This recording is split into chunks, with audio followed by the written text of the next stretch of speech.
Olá, estamos começando mais uma aula de arte comigo, a professora Cláudia Cedrais e a assistência da professora Jussi Lobo aqui, ao comando de vocês. Bora lá para o nosso momento de exposição dos conteúdos.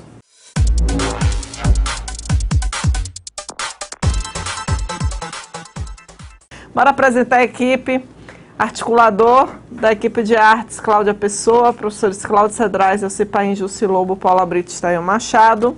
Primeira série Vespertino, professora do vídeo é o Cláudia Cedrais, professora assistente Jussi Lobo. Tô com sono não. Tava ali entretida, bota aqui na minha imagem. Tava ali entretida, preparando a aula para daqui a 15 dias ainda. Vocês verem que a gente faz a produção com antecedência. E tava entretida lá e tô meio dispersa, mas já eu me centro aqui, tá bom? A professora Jussi que fez farra ontem, e aí tá assim, estudando. Sonolenta, farra, ela disse que tá estudando mais. Farra. Tema da aula de hoje, arte na antiguidade, aula número 2, certo? Arte na antiguidade, a gente vai estudar 2 povos da antiguidade nessa aula, na próxima aula a gente estuda mais 2. Nessa aula a gente vai estudar o Egito e a Mesopotâmia. Mensagem da aula de hoje é uma mensagem especial, vindo lá de 3.000 anos, 3.000 não, 5 anos atrás, 5.000 anos atrás. O tempo resiste a todas as coisas, mas as pirâmides resistem ao tempo. Isso é um provérbio egípcio. E aí eu trouxe para a gente já entrar no clima desse povo, né, que viveu há mais de 5.000 anos atrás, 6.000 anos atrás, e que deixou um legado, deixou rastros da sua passagem aqui pela Terra, né, pela nossa civilização. E aí a gente vai conhecer um pouquinho sobre esse povo egípcio e um pouquinho sobre os mesopotâmios também. Primeiro, bora nos situar. Aonde é que fica essa tal de Mesopotâmia? Onde é que fica esse tal de Egito? Então, olha aí, ó. O Egito fica aqui na África, nessa pontinha da África. Do lado de cá a gente tem Europa, ó, Itália, Europa. Se eu não me engano, essa ilhazinha aqui é a Grécia. E nessa ponta de cá a gente já tem a Ásia, certo? Então, a Mesopotâmia já fica aqui na Ásia. E a Mesopotâmia apresenta uma característica muito interessante. Enquanto o Egito foi ocupado por o mesmo povo durante vários séculos, a Mesopotâmia, por estar essa terra, a Mesopotâmia significa terra entre rios, então ela está aqui, essa linha azulzinha é o rio, certo? Então, a Mesopotâmia situou nessa região e como característica muito forte da Mesopotâmia, a gente pode dizer que vários povos habitaram essa região. Então, a gente tem uma luta entre povos muito grande. Um momento a gente tem os assírios, outro momento a gente tem os persas, outro momento a gente tem os sírios. Então, a gente tem uma rotatividade de povos muito grande. Enquanto no Egito a gente tem um único povo, uma única cultura durante vários séculos, na Mesopotâmia a gente vai ter uma mudança muito grande de povos. Mas, quando a gente estuda história, a gente estuda o período histórico, né, e as produções de todos esses povos sem especificar nenhum. Hoje a gente não vai detalhar nenhum deles, certo? E quando é essa produção que a gente vai ver hoje, que a gente vai estudar um pouquinho hoje? A gente tem aqui uma linha do tempo. Na aula passada a gente estudou a pré-história. A pré-história vai até 4.000 a.C., lembrando que Cristo, para os cristãos, né, para o mundo ocidental, é o marco, é o início da civilização ocidental. Então a gente tem 4.000 anos antes de Cristo, a pré-história, e antes disso, né, 10.000 antes de Cristo, 20.000 antes de Cristo, 100.000 antes de Cristo. E a Idade Antiga compreende o período entre 4.000 a.C.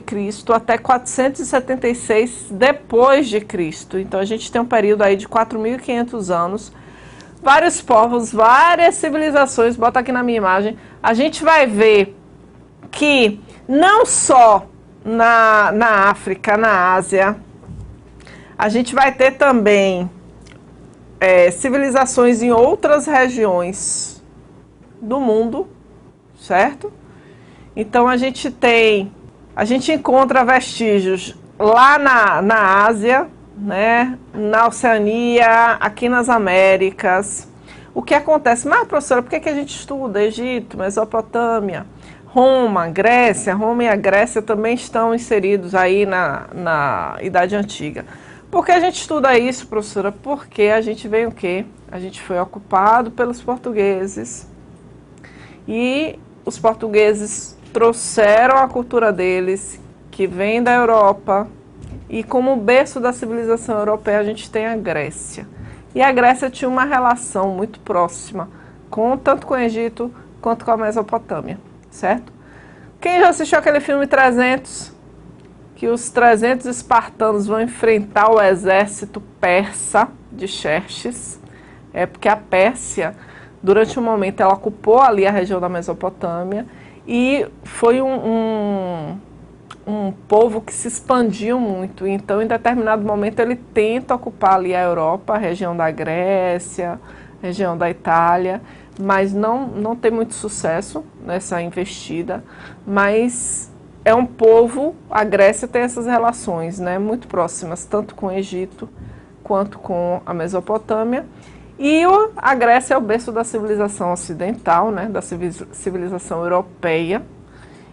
Muitas das ideias, muito da estrutura social que a gente, consequentemente, né, pelo fato de ter sido ocupada pelos portugueses, a gente herda um pouco dessa história, um pouco dessa cultura, por isso que a gente estuda Grécia, Roma, Egito e Mesopotâmia, tá bom? Mas a gente vai ver nessa unidade ainda alguns povos aqui na América do Sul. Claro que a gente tem que lembrar o quê? Quando chegam os portugueses e os espanhóis, eles arrasam com qualquer vestígio de civilização. Primeiro porque eles não consideram que eram povos desenvolvidos, eles achavam que eram povos subdesenvolvidos, né? Povos inferiores, então eles destroem completamente a estrutura social, a organização política, a cultura desses povos, que é uma maneira também de você subjugar, né? De você dominar o povo, é você destruir completamente a cultura. Por isso que foi muito triste, foi muito chato o que aconteceu essa semana lá no Museu Nacional no Rio de Janeiro. Queimou uma parte importantíssima da nossa história. E quando a gente não tem história, um povo que não tem história, não tem memória, não tem arte, o que acontece? Qualquer pessoa chega aqui e faz o que quer. Então a gente precisa cuidar da nossa memória e da nossa história. Porque a gente precisa lembrar quem a gente é, de onde a gente veio, porque é que a gente está aqui agora, certo? Por isso que foi muito impactante, muito triste o incêndio que ocorreu lá no Museu do Rio de Janeiro, porque apagou alguns anos, algumas centenas de anos da nossa história e da nossa memória, que a gente tenta, né? Mas vai ser difícil, né? E as pesquisas, porque antes de ser, não era apenas um museu, era também um centro de pesquisa. Porque a gente já viu, né? São a partir desses fragmentos, são a partir desses elementos, são a partir desses objetos que os arqueólogos, que os antropólogos, que os sociólogos vão estudar as culturas que vieram antes da gente, né? As pessoas que existiam aqui, as culturas que existiam aqui, como eles pensavam, o que é que eles produziam, como eles agiam, que deu essa base, essa estrutura para a gente ser o que é hoje. Porque apesar da ocupação portuguesa, a gente ainda tem muita influência da arte indígena e da cultura indígena e da cultura africana, certo? Então a gente precisa retomar, resgatar esse passado para a gente poder entender, se reconhecer e se aceitar, né, enquanto uma cultura completamente diferente de qualquer outra que esteja aí. Né, porque a gente é constituído a partir de 3 povos e outros que vieram após e outros que estão chegando depois, que vão juntar, que vão agregar que vão fazer essa contribuição e que vão formar esse povo brasileiro. Certo? 300. O nome do filme é 300. Inclusive, Rodrigo Santoro é que faz o Xerxes, né, o rei persa que tenta invadir lá a Grécia. Certo? É uma história triste, né? Porque são os 300 de Esparta que tentam, mas acabam dizimados. Eles não conseguem não combater o exército de Xerxes, certo? Pronto. Então é isso, né? A situação, a gente está falando de quê? De 4 mil não, a gente está em 2018, então a gente está falando de um período de 6 mil anos atrás, de 4 mil anos atrás. Então é desse lugar que a gente vai ver algumas coisas, algumas pinceladas, entender um pouquinho algumas coisas, porque não dá em 40 minutos, em 50 minutos, para falar da arte egípcia completamente e da arte mesopotâmica. Então a gente só vai dar umas pinceladas, a gente vai tentar entender como é que funcionava essa estrutura social egípcia e Mesopotâmia e o que é que a gente pode compreender a partir dos registros que eles deixaram, que são os registros artísticos, que são as pinturas, as esculturas e a arquitetura também, certo? Então, bora lá. Aí eu trouxe um trabalho egípcio, uma pintura feita, certo? É um detalhe de uma pintura mural do túmulo de Mena, em Tebes, no Antigo Egito. Aí, primeira coisa que chama a atenção da gente não é uma pintura em uma casa, não é uma pintura em uma igreja, não é uma pintura em um templo, é uma pintura em um túmulo. E aí a gente precisa entender que a maioria da arte que a gente vai encontrar sobre o Antigo Egito é uma arte funerária, é uma arte feita para os mortos. E aí, por quê? Porque a gente precisa entender que o Egito, os egípcios acreditavam na vida, não é na vida após a morte. Eles acreditavam que os faraós, bota aqui na minha imagem, que os faraós eram representantes diretos dos deuses e que quando os faraós morriam, eles voltavam para ficar junto dos deuses. E a alma dele, né, a alma dele ia para ficar junto dos deuses, mas essa alma precisava ter o corpo físico dela, ter toda uma estrutura da vida terrena dela para poder ela continuar existindo lá, certo?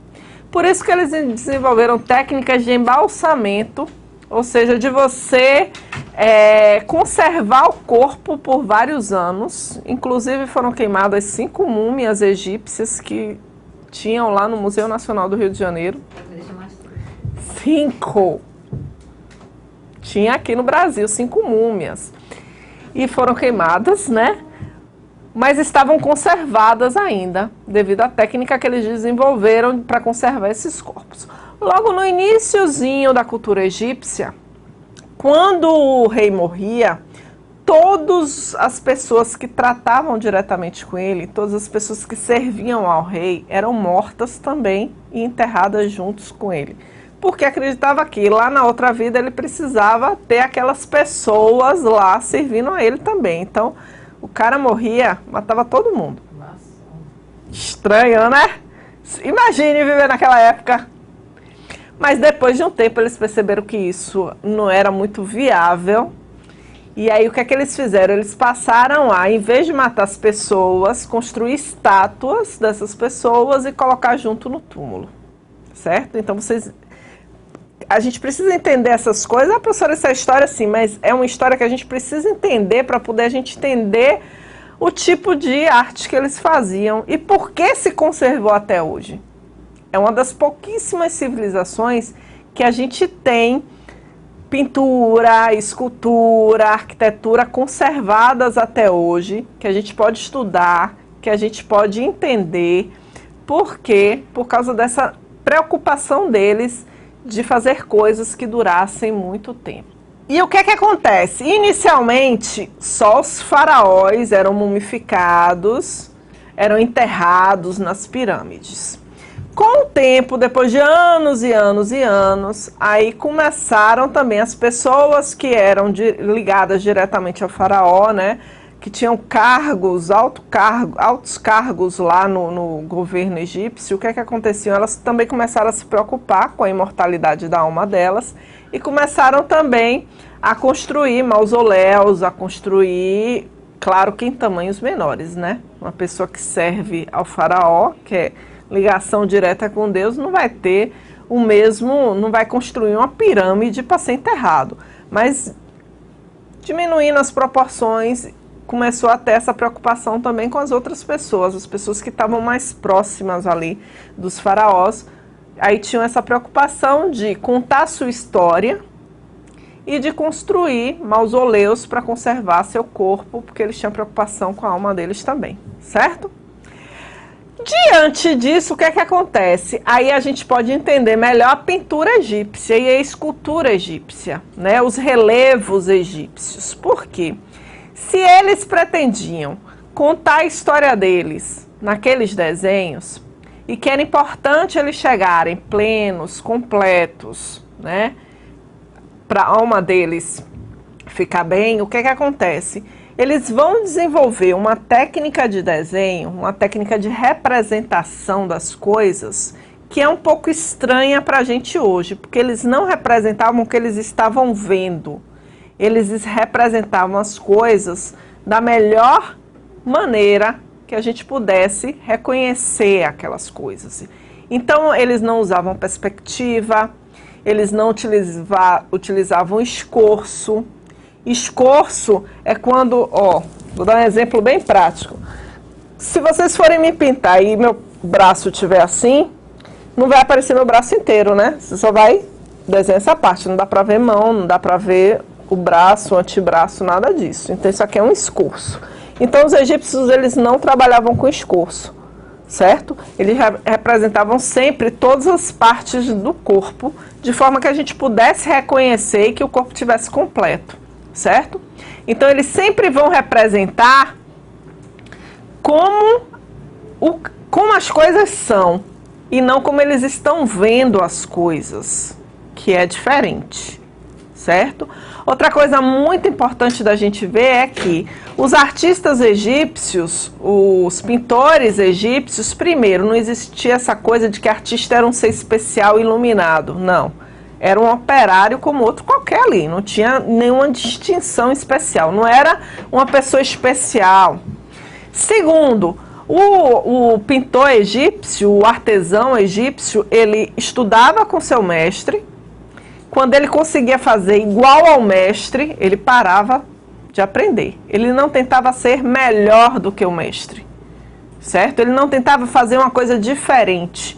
Não, uma característica muito importante da arte egípcia é a continuidade, não é a inovação. Eles não queriam fazer nada diferente, eles queriam representar as coisas do jeito que eram feitas há 1000 anos atrás, certo? Então, o artista egípcio, ele não era um ser especial, certo? Não era ninguém iluminado, era uma pessoa que aprendia aquele ofício, aprendia a representar daquela forma, e quando ele conseguia fazer exatamente igual ao mestre dele, que aprendeu com o mestre dele, que fazia igual a 1000 anos atrás, ele parava ali, ele não tentava fazer nada diferente. Exatamente, pouco recurso, vírgula, certo? A gente não pode ficar comparando, porque a gente diz que é pouco recurso quando a gente fala de tecnologia, né? Não tinha muito aparato tecnológico. Mas eles tinham, sim, recursos suficientes para trazer aquelas pedras de lugares muito distantes, porque na região não tinha pedra. Então precisava de recurso. Era uma nação rica, o Egito não era uma nação pobre.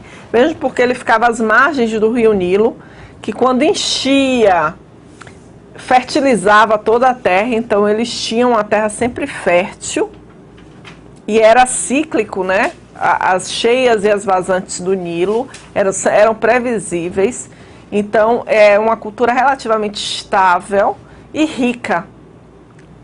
Tanto é que eles conseguiram construir aquelas pirâmides, né? Estabilizada, então eles não sofriam muitos ataques, né? Não tinha muita gente querendo ocupar ali o espaço. Por isso eles conseguiram acumular uma certa quantidade de riquezas e construir aqueles monumentos para perpetuar a linhagem deles, certo? Então, bora ver esses recursos que eles utilizavam na hora de construir as imagens. Então, observem bem, tinha algumas regras que todos seguiam essas regras. Então, a gente tem o rosto desenhado de perfil, certo? O olho de frente, o tronco de frente, mais os braços e as pernas de perfil, certo?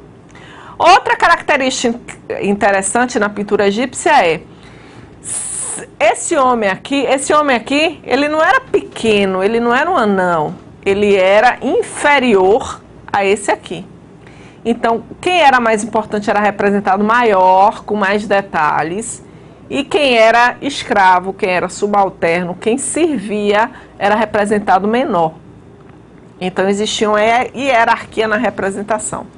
Se você não era importante, você tinha que ser representado menor, tá? Não quer dizer que a pessoa era pequena, que é uma criança. Não, isso aqui não é uma criança, isso aqui é uma pessoa, é um servo. Para a gente entender bem, outra regra para a gente que existia nas pinturas egípcias era: os homens sempre eram representados de uma cor mais escura e as mulheres de uma cor mais clara. Não quer dizer que os homens eram mais escuros e as mulheres claras, não. Era a regra de representação que os homens sempre eram representados mais escuros e as mulheres mais claras, certo? E aqui, esse trabalho eu trouxe porque dá bem a ideia do que era a ideia egípcia de representação. Eles não representavam o que eles estavam vendo, como eles estavam vendo. Eles representavam como o melhor ângulo daquilo que eles estavam representando. A melhor forma de você reconhecer aquilo. Então, um exemplo aqui, essa figura eu acho fantástica. Isso aqui é um lago cercado de árvores, certo? Então, só que, se eu desenho as árvores, ó, eu desenho as árvores de frente, de modo que todo mundo possa reconhecer e identificar as árvores, o lago, eu não vou enxergar o lago, né? Porque o lago, ó, eu não consigo enxergar. Então, o que é que eles fazem? Eles representam as árvores como se a gente estivesse olhando de frente. Então, a gente vê o tronco, vê as folhas, vê os frutos. Mas na hora de representar o lago, ele representa o lago de cima, olhando de cima, que é o melhor ângulo de visão do lago. Então, eles sempre vão escolher o melhor ângulo de visão e vão representar tudo junto. Então, a árvore está de frente, o lago está de cima, mas eles representam tudo junto. Quando a gente compreende isso, fica mais fácil a gente entender as pinturas egípcias. Então, aqui o lago, dentro desse lago, ó, tem os peixes e as aves. Se ele representa as aves de cima, não tem como a gente reconhecer às vezes, né? A depender do tipo de ave, a gente vai confundir se a gente olhar de cima. A gente não vai conseguir identificar se é um pato, se é uma galinha, se é um ganso, se é um cisne. Então, eles representam de lado. Os peixes, a mesma coisa. Se eles representam o peixe de cima, não tem como a gente identificar o tipo do peixe. Então, eles representam os peixes de lado, para a gente saber que tipo de peixe é que tinha ali dentro daquele lago. Certo? Então, a lógica é essa, você pegar o melhor ângulo, o ângulo que dá para a gente reconhecer aquele objeto e representar aquele objeto naquele ângulo. Das artes que a gente vai ver depois, que tentavam representar as coisas como a gente via, certo? Então, os egípcios, eles queriam representar as coisas como elas eram. Obrigada! Aqui é o Jardim de Nebamum, 1400 a.C. Essa pintura tem 3.418 anos, certo? É um túmulo em Tebas. E aqui a gente tem também relevos, além das pinturas, da arquitetura, que são as pirâmides, que todo mundo conhece. A gente tem também os relevos, certo? Que o relevo pode ser o alto relevo, quando é para fora da parede, o relevo sempre é apoiado em uma parede, numa superfície plana. E a gente tem esse relevo que é escavado, você escava a superfície para fazer a figura. Aí o pessoal está perguntando assim, como os artistas chegavam a ser mestres? Estudando com o mestre. Né? Ele começava ali estudando com o mestre, bota aqui na minha imagem. Eles começavam a estudar com o mestre, E aí ia aprendendo, desenhando, aprendendo a fazer as cores, porque lembra que naquela época não tinha nem pincel, a gente não ia em loja comprar pincel nem tinta não, tinha que fazer tudo, tinha que fazer o pincel, tinha que fazer a tinta. Então eles iam para esse mestre, aprendiam com esse mestre a fazer tudo, a fazer os pincéis, a fazer a tinta, como fazer as escalas, né, o tamanho, que tamanho tinha que ser, qual é a relação entre o faraó e o servo, entre o faraó e a mulher dele. Então ele aprendia todas essas regras, que eram regras, que ninguém podia fugir dessas regras. E quando ele dominava todas essas regras, ele virava mestre, certo? Era assim que funcionava. Mais tarde vão ser os ofícios, né? Eram criativos. É criativo, né? Todo povo é criativo, de uma maneira diferente da nossa, por isso que é interessante a gente estudar, para a gente conhecer outras possibilidades além das que a gente já conhece. Brigada Pintadas, a gente estuda bastante. E eu tento sempre estudar e ir atrás dos livros, porque às vezes tem coisa, não gosto muito de trazer coisa que tem na internet não. Eu gosto de ir ali nos livros, pesquisar, assim, trazer outras possibilidades, sair um pouco do senso comum, porque o senso comum a gente já tem, né? Vocês já devem ter estudado sobre Egito, então a gente tenta trazer, assim, algumas informações diferenciadas para ampliar. A perspectiva é sempre ampliar o conhecimento de vocês, certo? Não é religião, né? Não vamos conversar sobre religião, tá bom? Lembrando que os egípcios eram politeístas, ou seja, eles acreditavam em vários deuses, não acreditavam em um deus único. Aliás, tem várias religiões que trabalham nessa perspectiva, certo? De vários deuses, não de um deus único. Essa história de deus único vai aparecer depois. Algumas joias que eu trouxe egípcias, que eu acho belíssimas, e eu trouxe por outro motivo, eu não trouxe nem porque elas são belíssimas, eu usaria fácil qualquer uma delas, mas porque os egípcios trabalhavam com alguns animais que hoje a gente menospreza um pouco, hoje a gente acha meio nojentinhos, né? Que é o abutre, isso aqui não é uma águia, é um abutre. Eles acreditavam que o abutre era um deus, e que era um deus que fazia essa conexão, né, com os outros deuses, porque eles reconheciam a importância do abutre nesse sistema da natureza, né, porque o abutre é responsável, o abutre e os urubus são responsáveis por eliminar os cadáveres, né, a carne, exatamente, a carne estragada. Então eles são responsáveis. Auxiliar. Auxiliar. Hoje em dia a gente acha meio nojentinho, né? Mas os egípcios reconheciam a importância desses animais e o abutre era um dos deuses deles. Da mesma forma o escaravelho, né?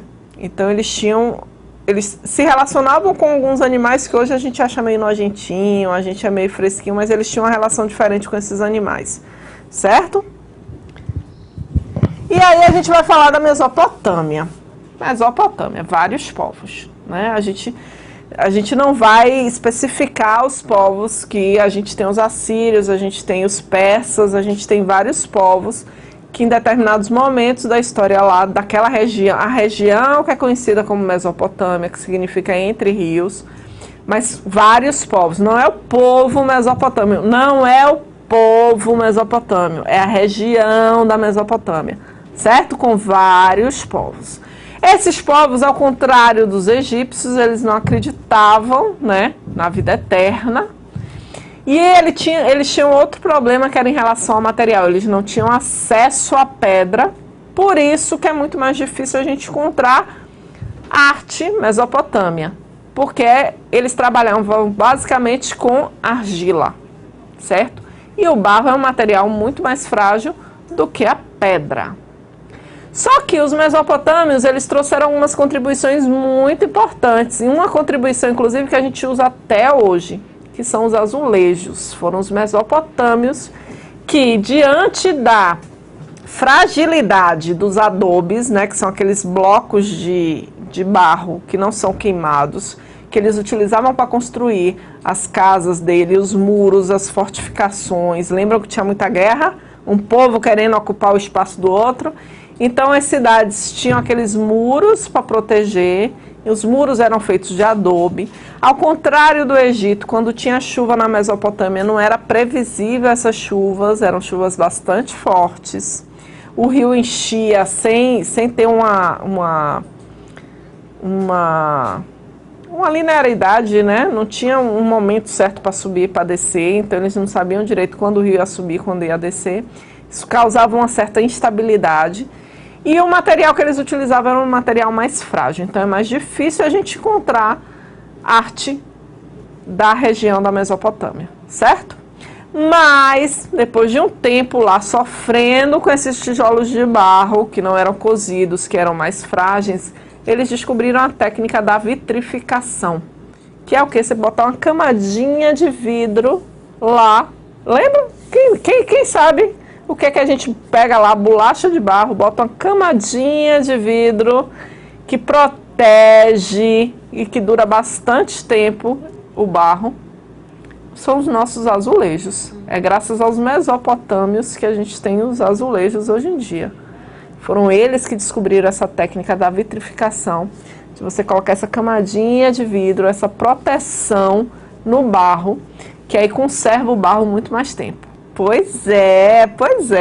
Vem lá dos assírios, dos persas, do povo lá da Mesopotâmia.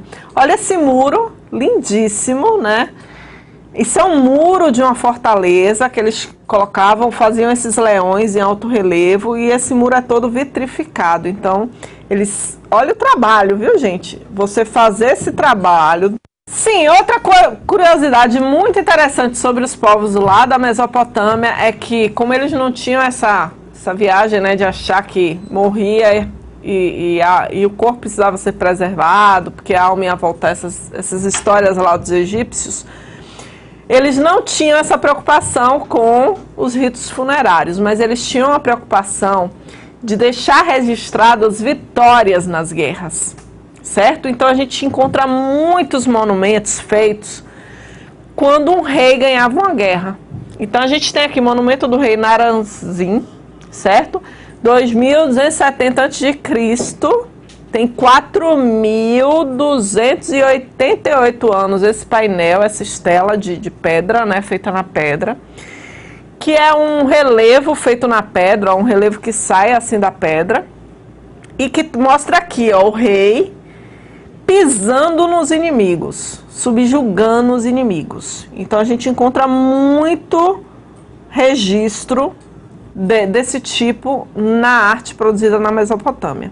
E aí eu trouxe aqui outro, o exército assírio sitiando uma fortaleza. Então a gente tem aqui, ó, o exército, né, algumas pessoas caindo.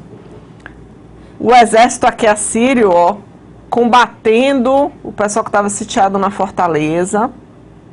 Então a gente tem muitas dessas representações, que é como se fosse uma propaganda do rei, né? O rei ganhava aquela guerra e ele mandava fazer esse monumento, registrar aquele fato para que todo mundo soubesse que ele era um rei poderoso, que ele tinha conquistado aquelas terras, que ele tinha conquistado aquele povo. Ou seja, os assírios também são os avós da nossa propaganda. A propaganda que a gente conhece hoje, né? De deixar registrado o que foi feito para que as pessoas saibam o que foi que ele fez, a gente deve aos mesopotâmios também. Então esse registro dos feitos que o rei fez, né, das conquistas que o rei fez. E aí um detalhe interessante dessas representações é que dificilmente a gente vai ver representado nesses trabalhos o vencedor. Certo? Tirando o rei, dificilmente eles representavam o povo vencedor. Aí alguns estudiosos dizem assim, porque aquela história, né? Quando você representa, alguns povos acreditavam que quando você representa, você está capturando o outro, você está deixando preso ali o outro. Então talvez existisse essa crença, ou talvez fosse mesmo só essa questão da propaganda, né, de você só mostrar o outro subjugado, perdendo, abatido naquele conflito. tem aqui o detalhe de um relevo em alabastro, proveniente do Palácio do Rei. Alabastro é um tipo de pedra, certo? Antes vocês me perguntem. E a gente deve também lá na Mesopotâmia, onde a gente encontra os primeiros registros desses seres híbridos, né? Que é mistura de gente, mistura de animal. Então é lá na Mesopotâmia que a gente tem os primeiros registros dessas representações. A gente não sabe direito por que eles faziam isso, né? Se eram figuras fantásticas, se eram deuses que eles acreditavam. Então a gente não tem muito bem o registro, mas a gente sabe que é lá na Mesopotâmia que a gente tem as primeiras imagens dessa hibridização, né? Que é essa mistura de você pegar uma pessoa e colocar alguns detalhes, algumas características animais, ou pegar algum animal, colocar algumas características humanas. É lá na Mesopotâmia que a gente tem esses primeiros registros. A gente não sabe direito, porque, claro, na Mesopotâmia, no Egito, a gente já tinha o início da escrita, mas não é escrita como a gente conhece hoje, né? Era um outro tipo de escrita. E aí precisa ser decodificada, precisa ser traduzida, para que a gente consiga compreender e efetivamente o que é que acontecia, no que é que eles acreditavam. E claro que nem tudo eles deixavam registrados, né? Hoje que a gente tem essa consciência de deixar registrado as coisas para que as gerações futuras conheçam como a gente vive, com o que é que a gente acredita. Mas naquela época as pessoas não tinham muito essa preocupação, tinham outras preocupações em mente, certo? Então olha aí, a Rainha da Noite, antiga deusa da Mesopotâmia. Então a gente tem ela, aqui a representação feminina, com os pés de aves. A gente tem algumas aves aqui com pés, né, que parecem humanas, né? Essas pernas é uma representação diferente. Esses leões aqui, ó, com as mãos, as patas parecem mãos. Então a gente tem as primeiras representações desses seres mitológicos, certo? Híbridos. Referências da aula de hoje. Quem quiser se aprofundar sobre o assunto, infelizmente eu só trouxe referências de livros, que é dentro daquela perspectiva de trazer umas informações que a gente normalmente não acha na internet. Ai, gente, não faz isso não. Esquece os amigos. Esquece esses amigos. Não é nem amigo que fala isso, né? Porque amigo de verdade não faz nada, não tenta constranger os outros. Bora aqui pro nosso momento de produção.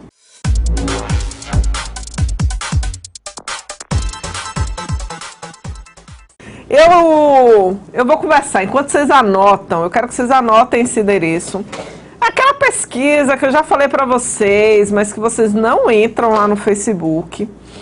Mas agora eu vou botar aqui o endereço, então quem não tiver Facebook pode entrar em qualquer computador, qualquer lugar que tem internet. Entra lá no Google, ou entra lá no... É Google? É Google, ou no Yahoo, ou no Mozilla, ou entra aí e aí digita esse endereço, anota aí no caderno esse endereço, https, tudo minúsculo, // Beleza, Maria, obrigada. Agora eu preciso que os outros mediadores respondam a pesquisa, que outros alunos respondam a pesquisa, porque eu quero saber, né, se vocês acessam a internet, se vocês não acessam,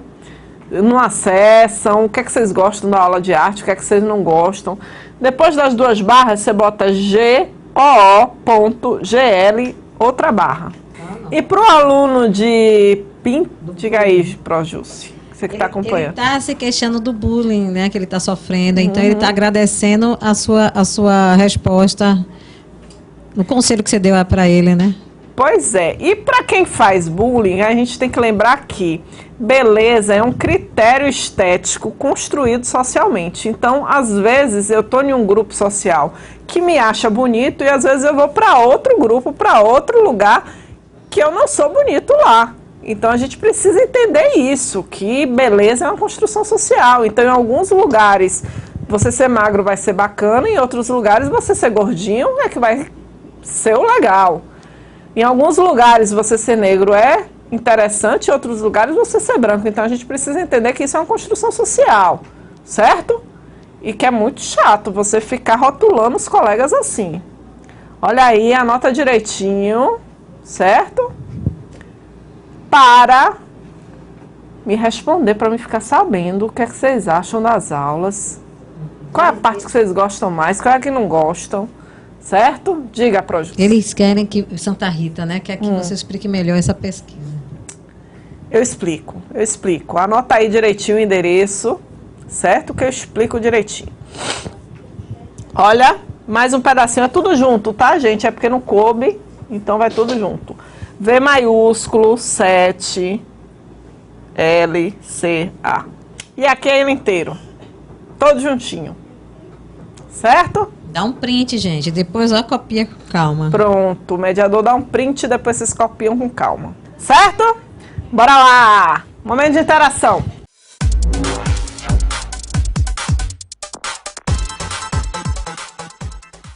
Então,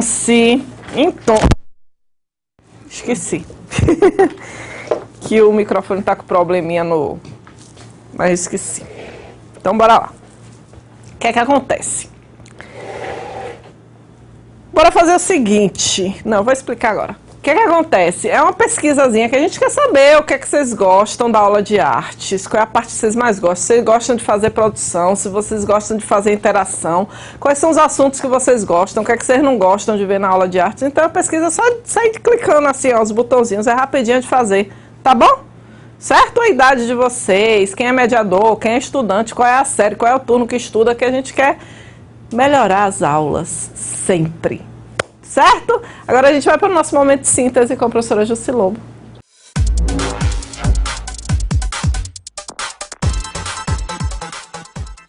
Pois é, gente, vamos lá. Foi tão bom papo, interessante, e a gente vai continuar aqui lembrando algumas coisas que marcaram a respeito dessa comparação que a gente fez entre a arte da Mesopotâmia e a arte egípcia. Todas as duas das civilizações acreditavam em deuses. A religião era politeísta, certo? Só que um cultuava mais a questão da vida material, que o mesopotâmio valorizava, pelo que a gente está presente nas obras dele, a questão da guerra, a valorização de quem ganhou a guerra, a narrativa contando que aquele senhor, né, que chefiava essa civilização, ganhou a guerra e ele estava sobrepujando aqueles que ele dizimou, né? Não há representação entre quem a quantidade de mortos, de feridos, mas a própria disposição dos elementos, as figuras maiores, já denotava quem é que havia ganho a guerra.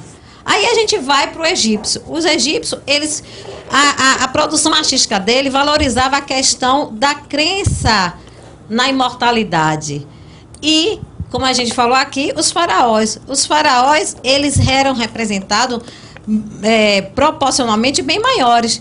Então, quem eram os seus senhores? Essa narrativa do que acontecia ao seu entorno. E a gente percebia que essas representações, para assegurar que eles chegassem no mundo que eles acreditavam perfeitos, como é que eles se representavam? A questão da lei da frontalidade. O peito de frente, certo? O rosto, braços e pernas de perfil. Só o peito que era frontal. A gente percebe também, pelo outros exemplos, em relação à natureza, que ele também tinha essa questão de representar tudo de maneira que a gente observasse com maior detalhe. Tanto que vocês viram que vista aérea, aquela cena do lago, e o seu entorno, todas as árvores representadas. Então, ele se preocupava não com a questão que a gente está acostumado da representação tradicional, mas de maneira que assegurasse que estava tudo perfeito. E perfeição para ele significava ter esse tipo de cuidado na sua representação. Acreditava também na simbologia dos animais, no sentido de o abutre, o purificador, aquele que fazia a limpeza. Na questão da crença, então eles associavam a esses animais.